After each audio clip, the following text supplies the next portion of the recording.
Paraji the dingo was born in this desert, which he had made his home and that of his children, Waka and Kintala. Paraji was a good father for the family. He spared his children from the harshness of going hungry thanks to his accumulated supplies of meat, which he had hidden in various places. At the south of this world, we found Kangaroo Island, bathed in fresh waters.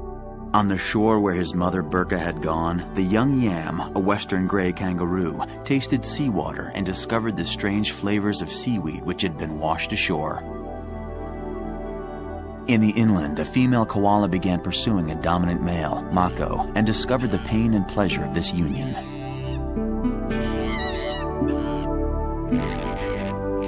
All this Paraji projected on the dome of dreams, for it is in this manner we enter life when our dream begins.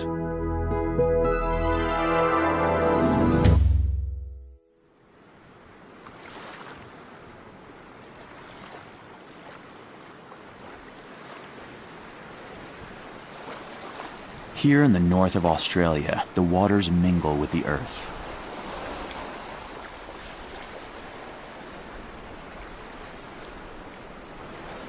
It is the most humid region of a continent nevertheless reputed to be the driest in the world. Once each year, the monsoons pour out flood tides from the heavens. There we find numerous estuaries where the tides mix fresh and salt water at will. This environment has promoted a rich ecosystem where birds, turtles, and other reptiles prosper. There is not just one coast where birds such as the pied oystercatcher, who hunts for shellfish, or where marine turtles haven't placed their eggs. It's a windfall for crooks, borrowers, and robbers of every kind. On this beach reigns one of these such thieves, a dragon called a Varanus, who will soon climb out of his burrow where he has spent the night.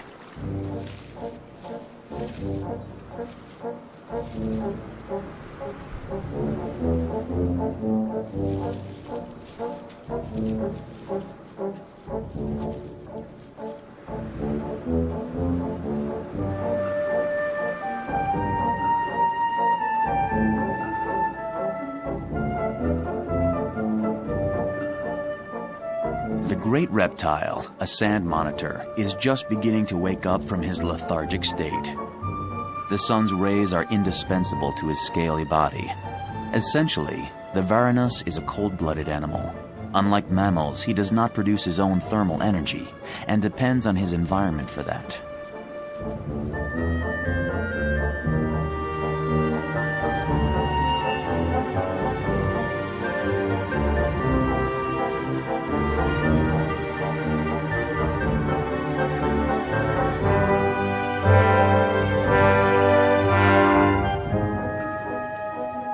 Having recharged all of his biological batteries, Min starts an inspection of his property. He trudges along heavily, for his body is massive and his limbs must exude great strength to support him on top of the ground. Yet in spite of his mass, the sand monitor is capable of running when he has to. This rapidity has given him the nickname Varanus the Racehorse.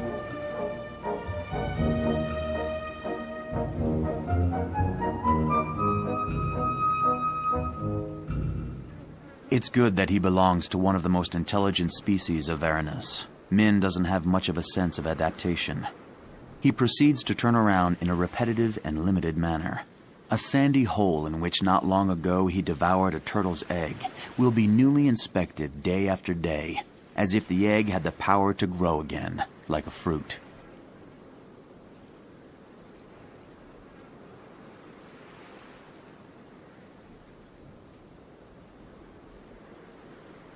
Min never changes his routine on the beach. Sometimes a surprise, more or less edible. Seaweed, a dead bird, or a scrap from the sea will introduce a spark of fantasy into the reptilian brain of the starved, mechanical, obscure, and primitive Varanus, where the light penetrates sparingly. Still, several flicks of the tongue, the organ that contributes as much to his sense of smell as to his taste, to determine interest in a found object. And then he must turn back towards the bushes of the shore, where perhaps he will find better fortune.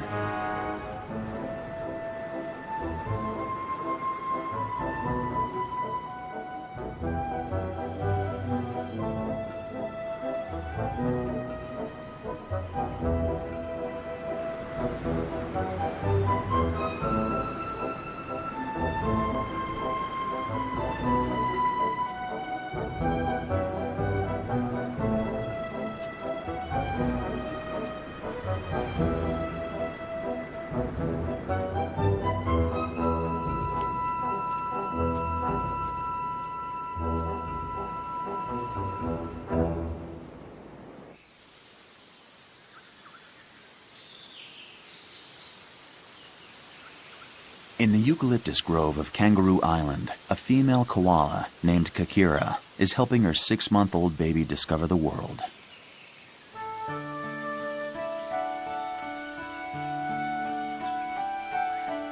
It's the first time that he is perched as such on the head of his mother, having thrown into the mane of Kakira his already powerful claws.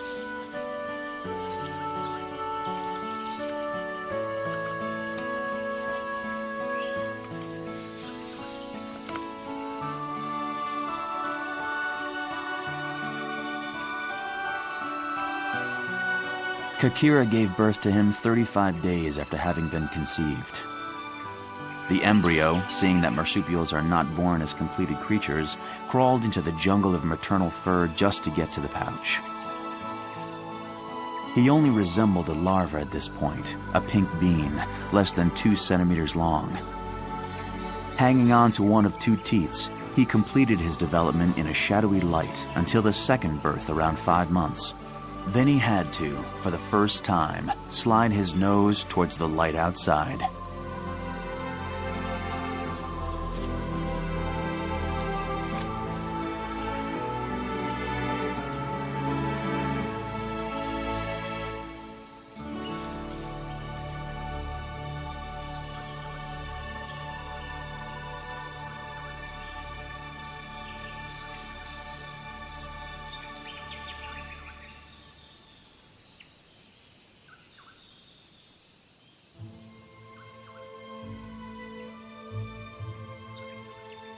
Far from the freshness of the eucalyptus, the true Australia is a spot of blood that oozes from the sky.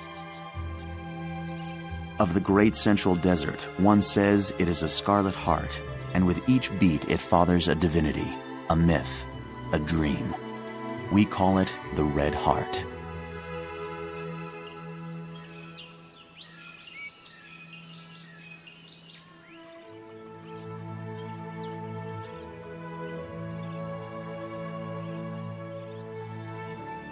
The earth and the desert sand are filled with laterite, a geological material resulting from the oxidation of iron and aluminum.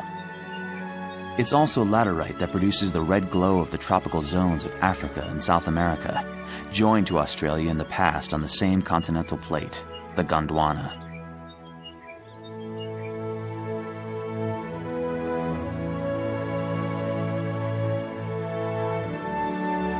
Canyons, craters, meteorites, shattered rocks.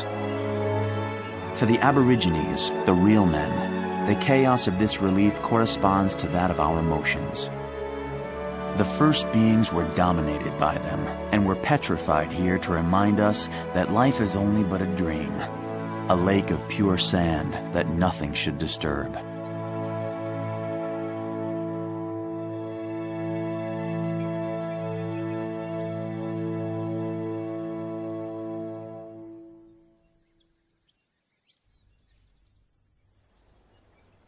Paraji the dingo belongs to a wandering and disparaging species. But he has wed the desert, and this latter has taught him foresight. Under a coat of sand, Paraji has built up a reserve of food that he digs up when hunger bothers and agitates his children, the young male Kintala and his sister Waka.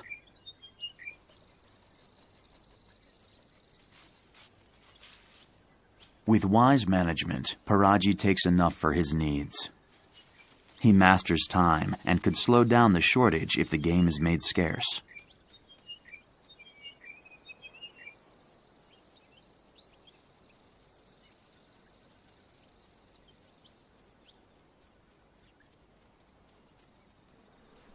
Waka, the young female, is greedier and quicker than her brother Kintala, and she will leave him only with his mouth watering and the right for him to be envious.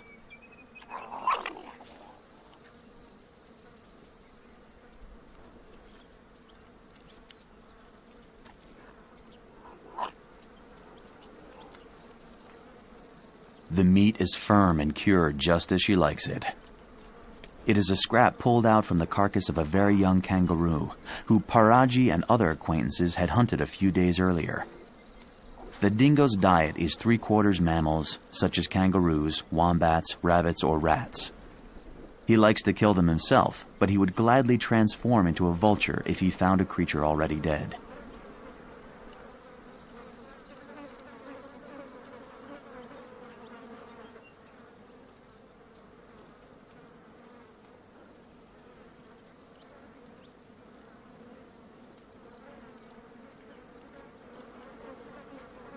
By eating before her brother, Waka takes ascendance over him. By means of simple intimidation, she forces him to check his impatience. Strength counts for nothing. In the desert, survival is also a question of attitude. Waka takes pleasure in mocking Kintala, tempting him to swallow his pride.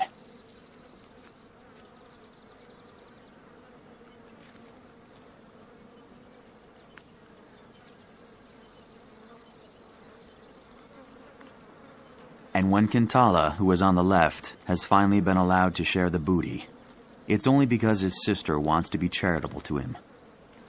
Paraji doesn't care about these quarrels. They will forge the character of his children. For it will be necessary for them to live on the burning sands of life, as much as to learn toughness and duplicity, to be initiated into violence as well as cunning.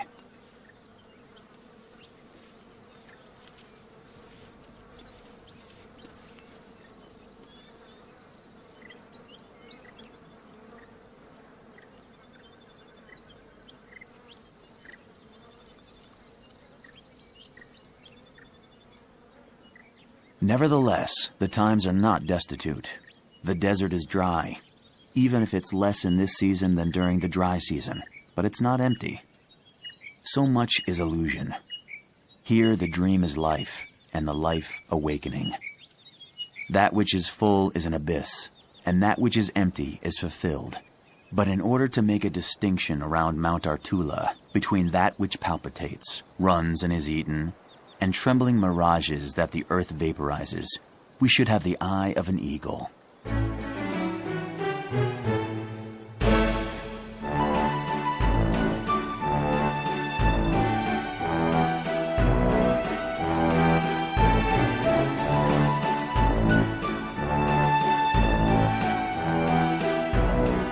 The wedge-tailed eagle is an eagle of great size, whose wingspan can surpass 2 meters. There is nothing he hates more than these dense forests, whose coverage protects his prey. The sky of the savannah is his kingdom by election. If he flies alone, it's because he's hunting. If he flies with another, it's because he's proclaiming ownership over a territory. If he flies in a group, it's because his clan hopes to spot a prey of great size.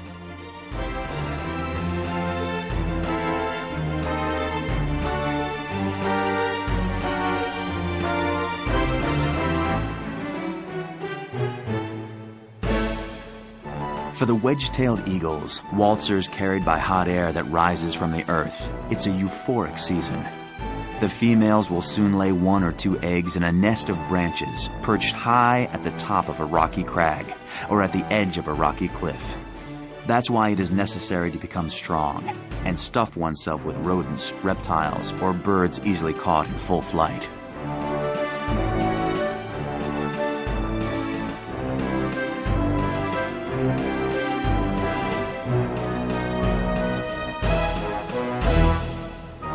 The bird sometimes stops, as if shattered by his own liberty. Then the hunt restarts and he lies in wait for his game. Hatch, fly, kill. With the eagles of the desert, the waltz is in 3 time.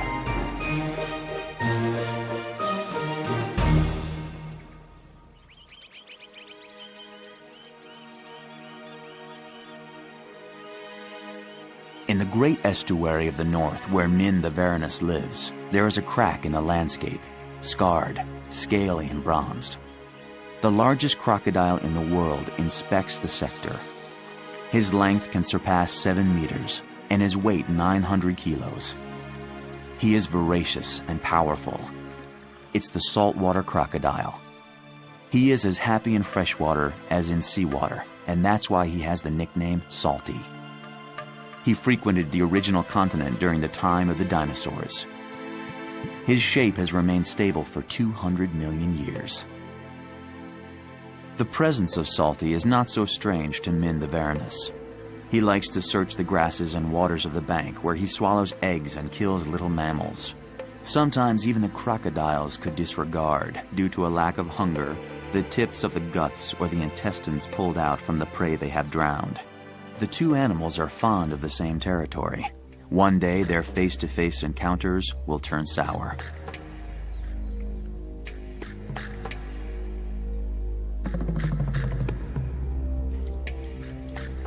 Min does not feel that his size makes him able to confront this most frightening of predators. He retraces his steps.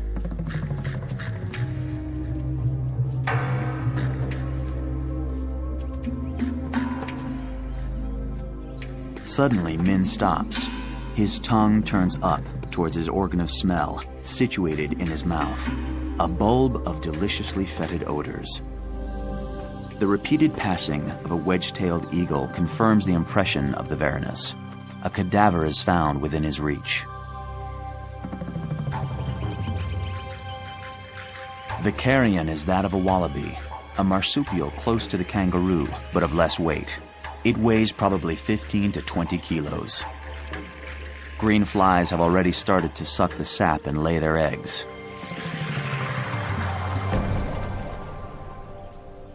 Before Min has approached them, the eagle has landed. He has only a few moments in order to pillage some fragments of the treasure. Already the Varanus extracts himself from this aroma of soaked flesh, which is not enough for him. At present, Min wants to tear up this cadaver with his teeth, of which the warmth will reheat the throat and the tripe for him.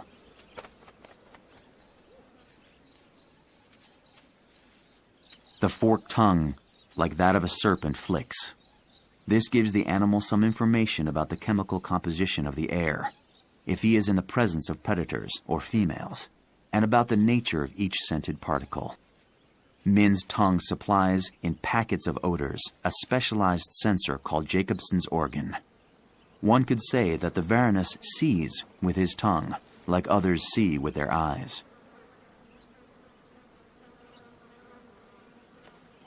The Varanus has 5 fingers on each paw, sharp claws like swords. Moving by the impressive muscle structure of his limbs, his extremities turn into a true machine that can rip meat apart. Then his jaws start into action.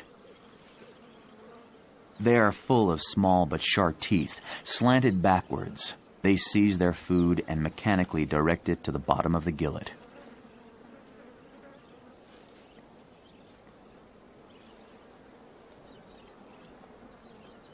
Min does not know which end to start on. This mass is too big for him.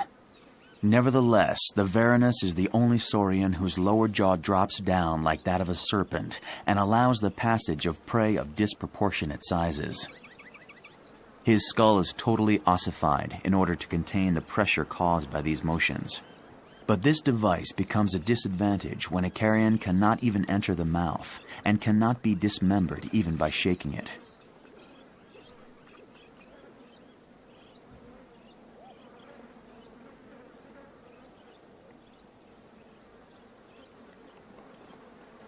Min explores again the entrails and the limbs of the wallaby with the care of an anatomist.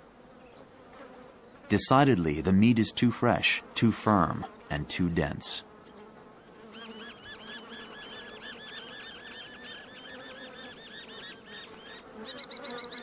The Varanus is growing impatient. He attacks the superficial muscles of the carrion, which are certainly more accessible.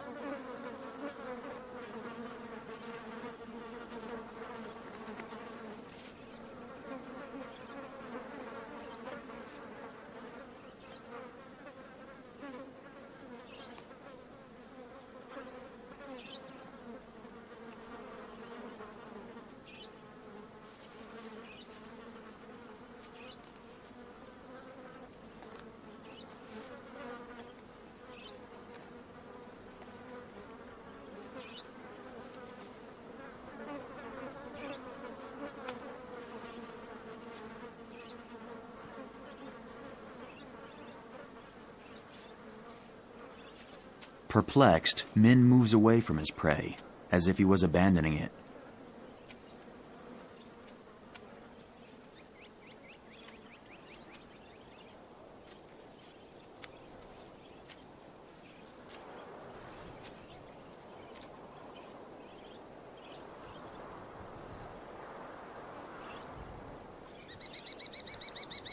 The Varanus drinks and catches his breath. Suddenly, a white-bellied sea eagle with incredible recklessness seizes a fish right in front of the nose of a crocodile.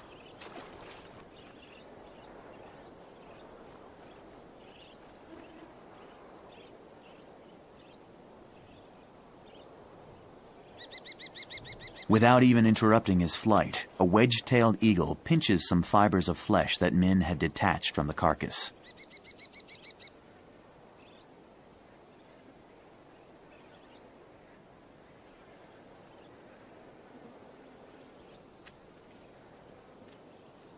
Tired of seeing others finding his food at their convenience, Min comes back to the table.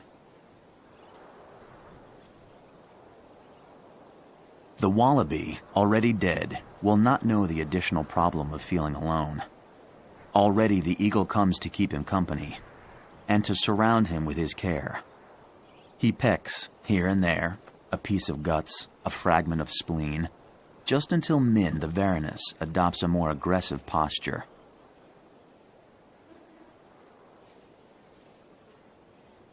The reptile doesn't want to leave this meat here, which after several hours of decomposition will render it more tender and more docile. The occasion is too great. The annual food ration of a Varanus is only 5 times his own weight. This unexpected wallaby will fill a great part of Min's needs. It suffices for the present to put it in a safe place and to wait until the weather and the bacteria have rendered it edible. Min transforms himself into a tractor, a task for which his strength has predestined him and is comparable to that of a young buffalo.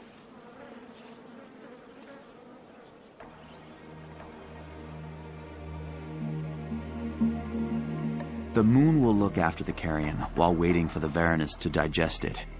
At the end of the day, each atom of the wallaby will grow in the great reserve of matter where it will give birth to other lives. The dream has aggregated this dust. It will return to the consciousness who fathered the world. And this mystery will be accomplished in accordance to the real men in the heart of the night, populated by dragons.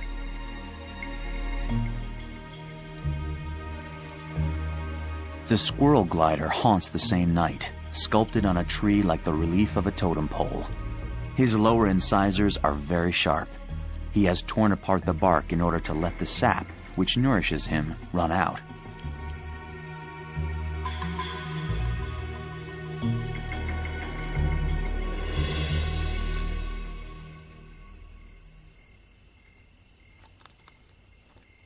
The little arboreal marsupial sets out to search for other saps, other nectar. He hesitates. Should he start with the same tree, or should he change suppliers? Soon, the animal makes a decision. He will explore the neighboring branches. No need to pass by the ground. The squirrel glider is equipped with a membrane of skin that connects the wrists to the ankles and that stretches enough for him to glide between 2 trees.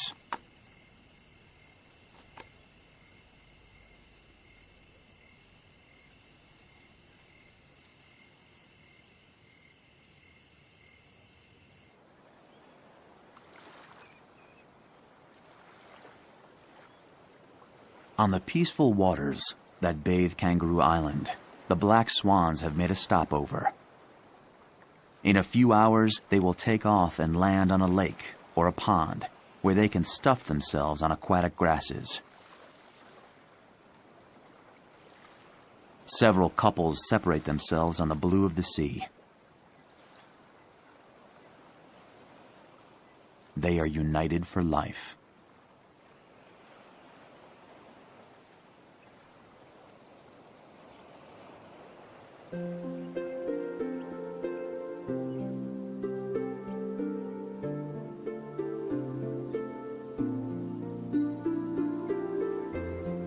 In the coolness of an ordinary morning, Yam, the gray kangaroo, suckles his mother Burka.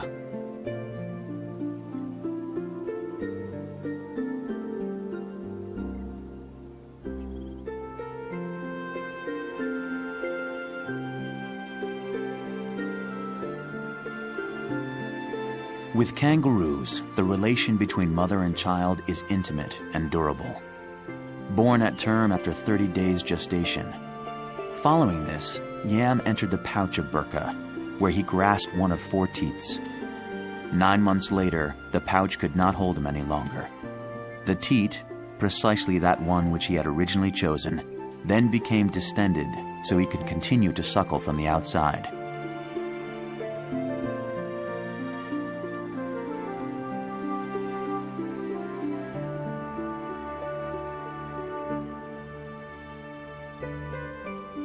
Little by little, the young kangaroo must move away from his past.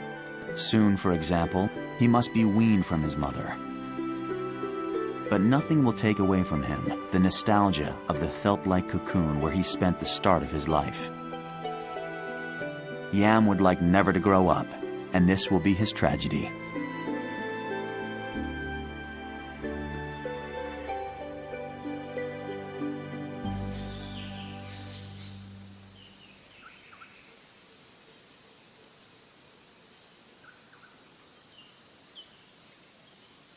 The great wind of the South Australian basin suddenly makes the top of the eucalyptus dance. The green fleece of the island starts to tremble. The kingdom of the koalas topples like an imbalanced world.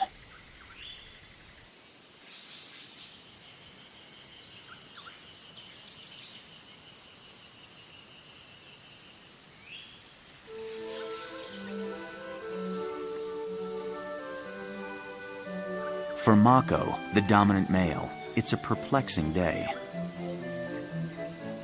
Something is happening inside of him to render him hesitant, unassured on the branch.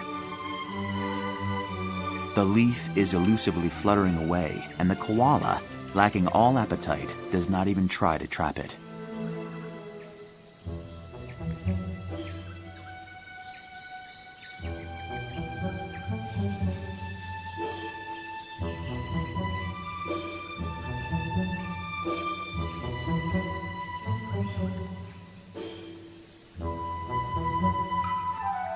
Mako sits down on a branch.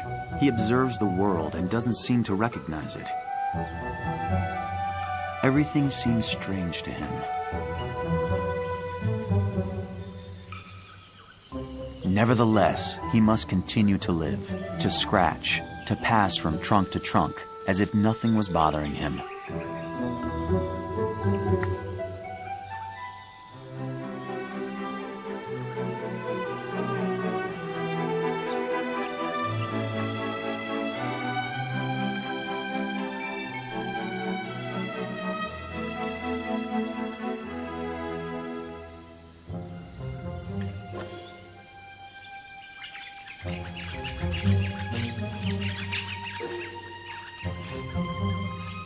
Mako explores his domain with the aid of the most effective instrument at his disposal, his nose. The nose of a koala is anatomically complex, disproportionate, covered in a fine leather, irrigated by a multitude of nerves and blood vessels. This sensor helps him recognize his surroundings, his fellow koalas, and his favorite leaves, the aroma of which have helped him regain his appetite.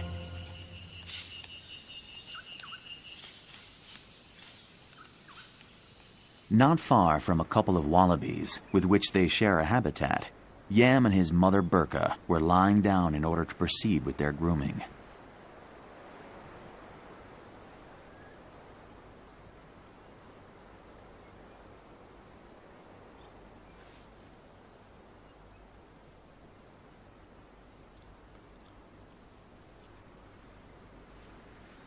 From time to time, Yam confirms that the wallabies are not showing more exuberance than they should.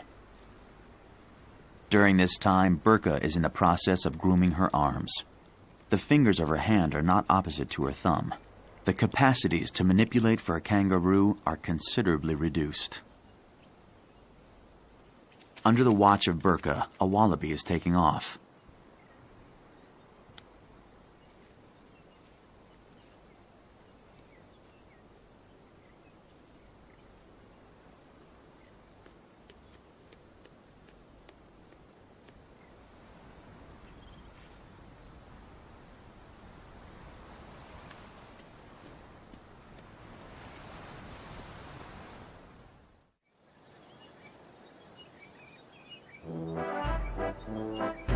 In the heart of the Great Red Desert, where their father, Paraji, has established his territory, Waka and Kintala explore the possibilities of a game that the environment can offer them.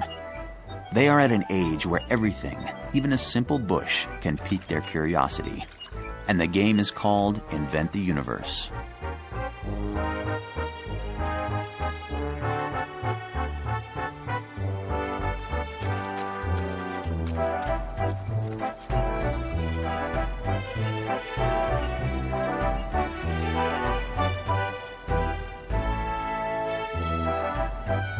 Kintala, the young male, is wary of water. He knows it makes you wet and that it refreshes, and that you can drink it. But he doesn't like that it shimmers and can hide the trappings of life.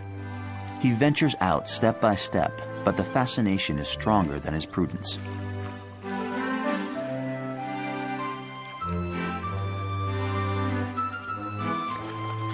Waka is like the water, provocative. She stimulates her brother, excites him, and encourages him to launch himself, sometimes in her place, into the most risky adventures.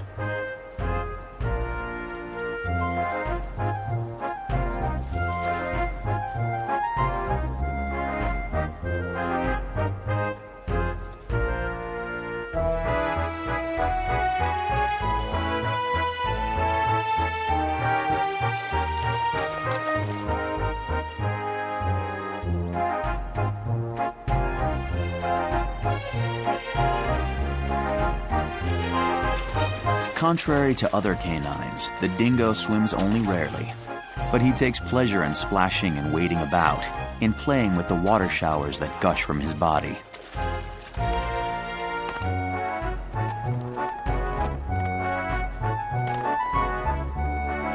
The game is necessary for Waka, the female with the broken ear, and her brother Kintala. It builds up character, although their past life has already contributed to this. Waka and Kintala were born 8 months earlier in an opossum's burrow that their mother had widened. She took care to choose one situated close to a source of water, so that when the puppies had need, they could regurgitate in their mouths several gulps of water. The litter was 5 puppies, but soon the dominant female of the pack didn't accept other litters, other than her own, from reaching maturity, and she started to slit the throats of her competitors' puppies. Waka and Kintala survived the infanticide, but were forced after weaning to go into exile with their father, Paraji. He desired therefore to leave the group in order to found his own territory. There were 3 that left. The pack that they formed was pathetic, vis-a-vis so big a desert.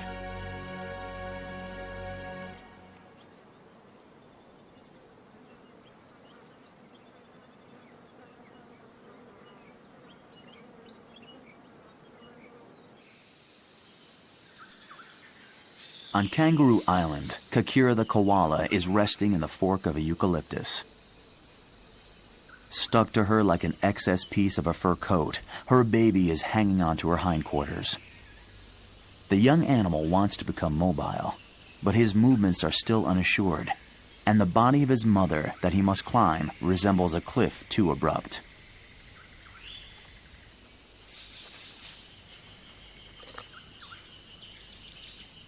Little by little, the baby discovers that nature has equipped his forearms with inordinately large muscles, and his hands with claws that serve as clamps. Like his mother, he is destined to be at one with the tree, and his morphology is adapted to his arboreal.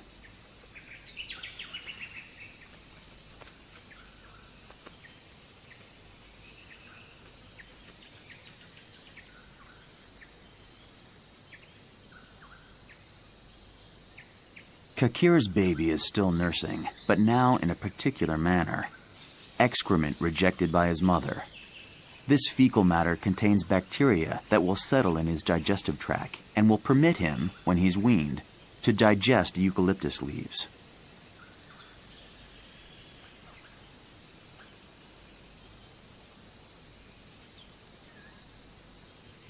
The young koala soon falls asleep. Sleep is the activity to which throughout its life it will devote the most time.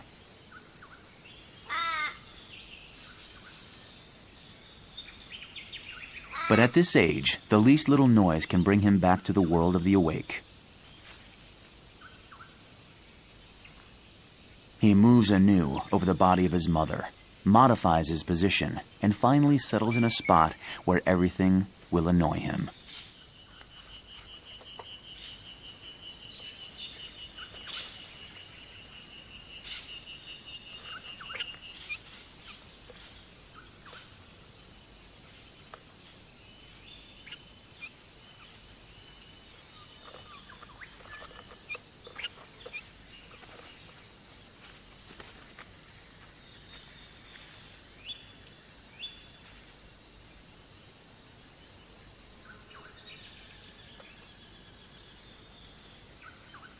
All is in its place.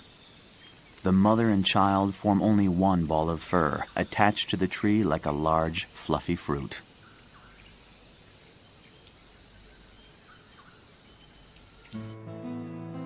No one knows how many individuals form a family of kangaroos. With her invisible baby, Cartania, for example, counts as 2. Not far from her, Yam grazes close to their mother Burka. Cartania, like the other members of the family, tries to get rid of parasites that settle in her fur. In this season, it's a vain task without ending, and one which hounds her all the same.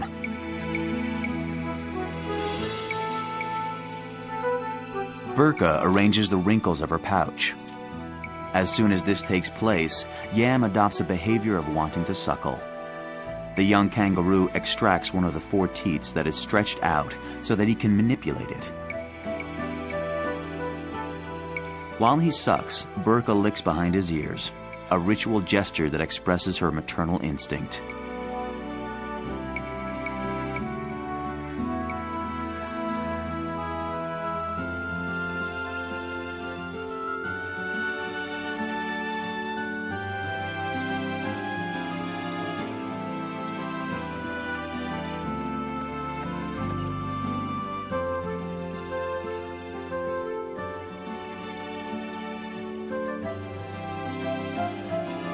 Burka can sense that her son should have already given up his milk for more stimulating vegetal nourishment. Something is wrong. She must place a deadline on this dependence. For the first time in his life, Burka starts to push her son away.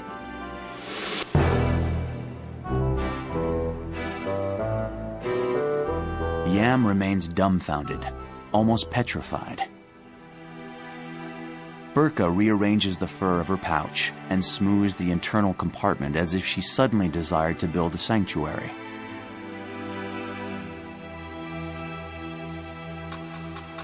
Greatly vexed, Yam falls back on the food which from now on is intended for him to eat.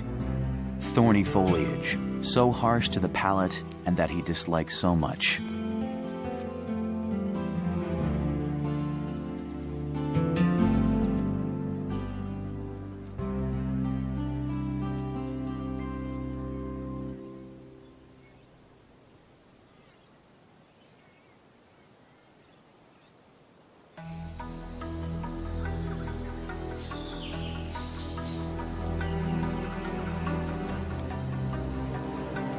Mako the koala, whose behavior had become erratic, seems to have rediscovered his muscle tone and some of his appetite. So much for appearances.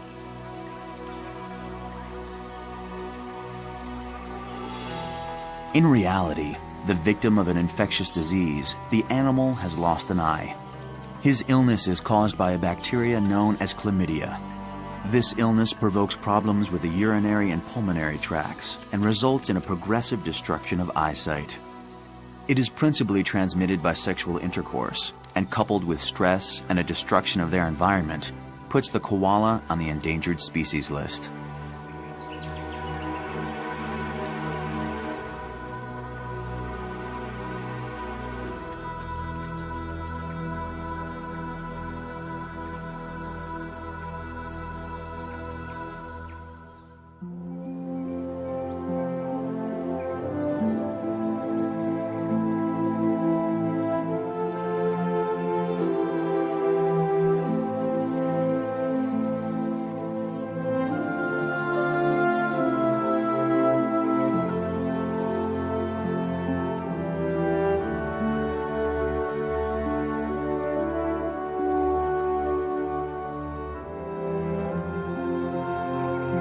From the high point of a cliff, a wallaroo seems to contemplate the empire where his kind reigns, the marsupials. Wallaroos, wallabies, kangaroos, wombats, numbats, bandicoots, koalas, opossums. They have conquered the continent, their plains and their mountains, as well as their forests or their deserts.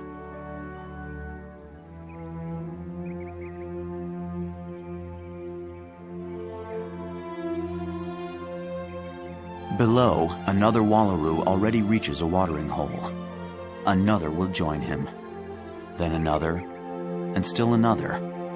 Like this troop of marsupials who have offered the great island continent the most famous icons.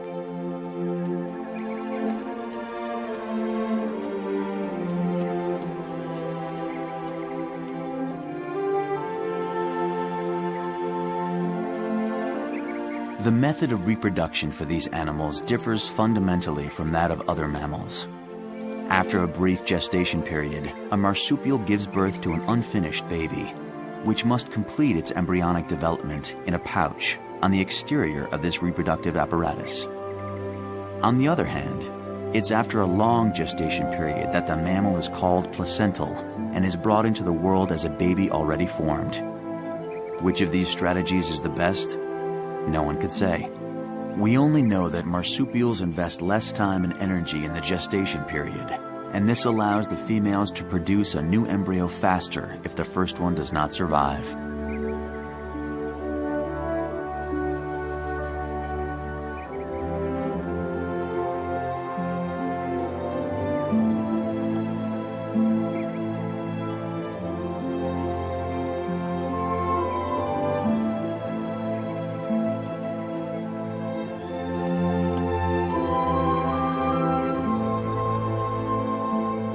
When the world became separated into several continental plates, Australia became a refuge for marsupials, the oldest of which had been here for 100 million years, originating from the region which today is called America. The last continent offered to the marsupials a land where predators did not abound like in the rest of the world. And so they adapted themselves, developed, and diversified.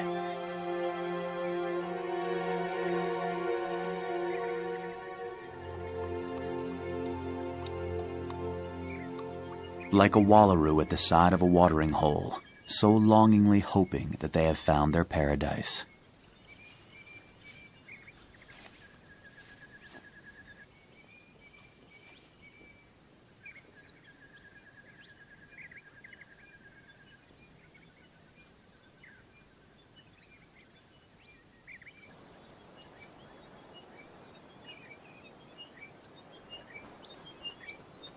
A black kite plots large orbs in the sky over the desert. This bird is similar to the falcon in that he is a cleaner. He feeds himself the scraps that even the vultures have not wanted. His presence is noted by the dingoes, for these latter sometimes leave him some cartilage or bone marrow that they don't want to stock.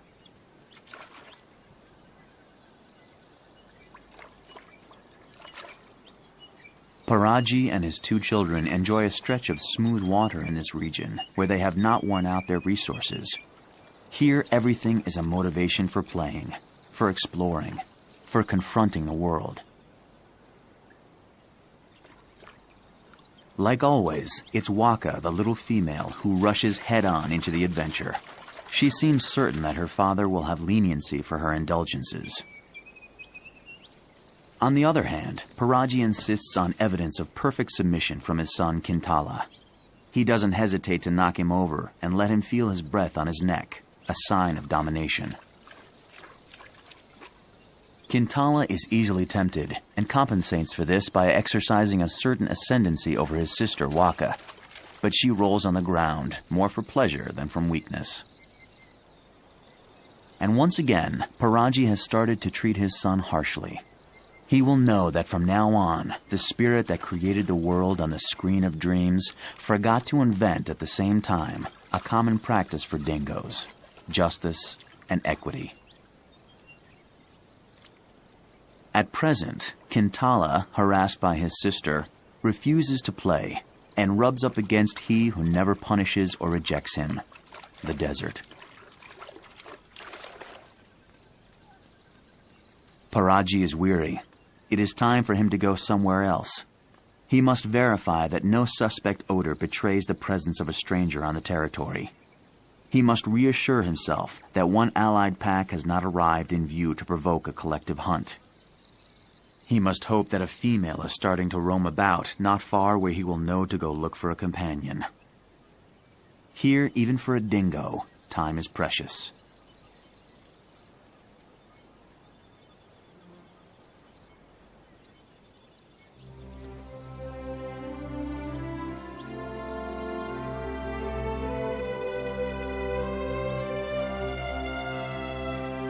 The great bird of prey glides again and lands as a sentinel, guarding the outposts of Mount Artula.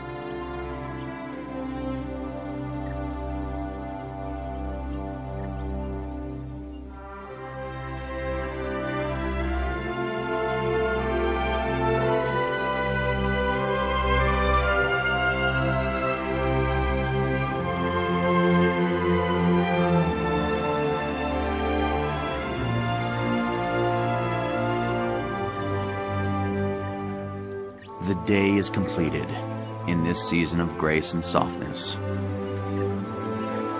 It's the time where the young blood of this continent, of all continents, the most recently formed, colorizes in red the transparent air.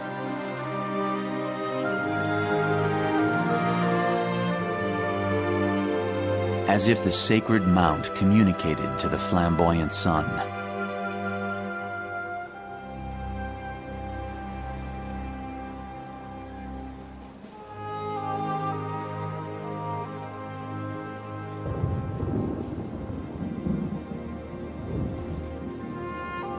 As if, like it happened at the origins of the world, these immeasurable exchanges of energy. As if the rock made everything that lives here again. The crash of the creation.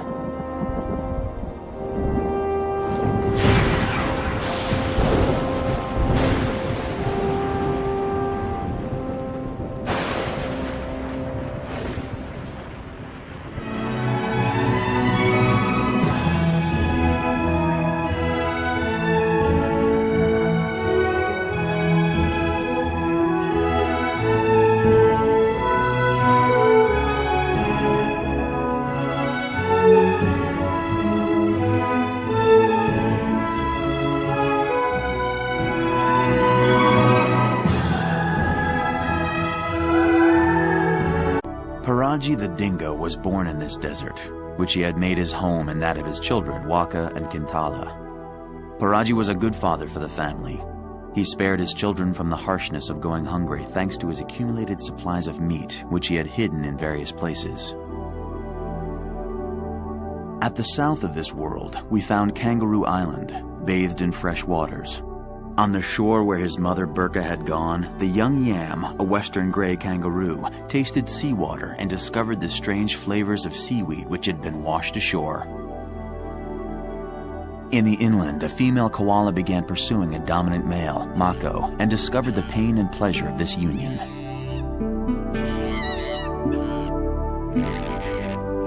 All this Paraji projected on the dome of dreams, for it is in this manner we enter life when our dream begins.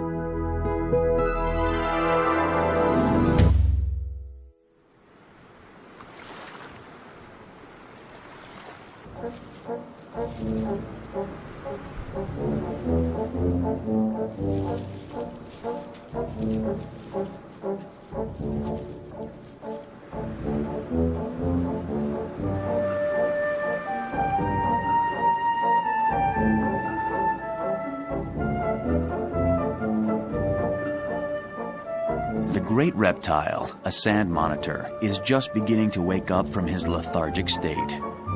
The sun's rays are indispensable to his scaly body. Essentially, the Varanus is a cold-blooded animal. Unlike mammals, he does not produce his own thermal energy and depends on his environment for that.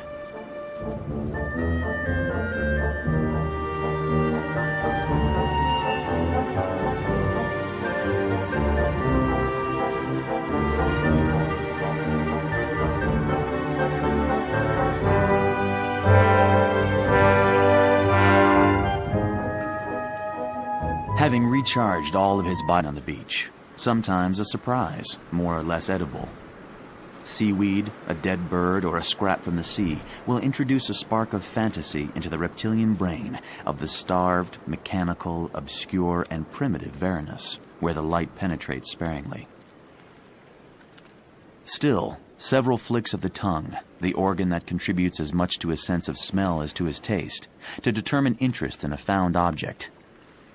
And then he must turn back towards the bushes of the shore, where perhaps he will find better fortune.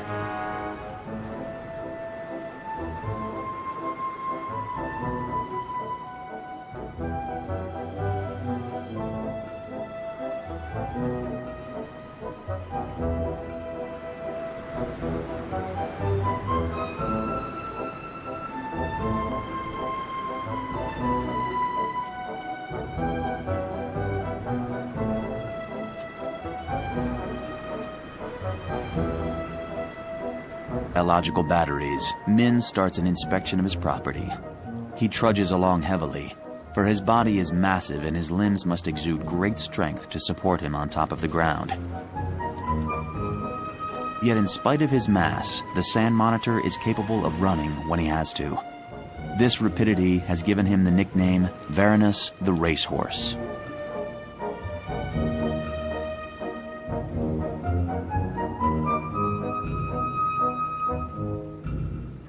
It's good that he belongs to one of the most intelligent species of Varanus. Min doesn't have much of a sense of adaptation. He proceeds to turn around in a repetitive and limited manner. A sandy hole in which not long ago he devoured a turtle's egg will be newly inspected day after day, as if the egg had the power to grow again, like a fruit.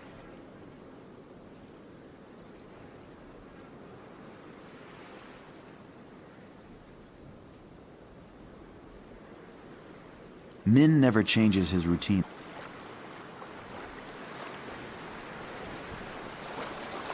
Here in the north of Australia, the waters mingle with the earth.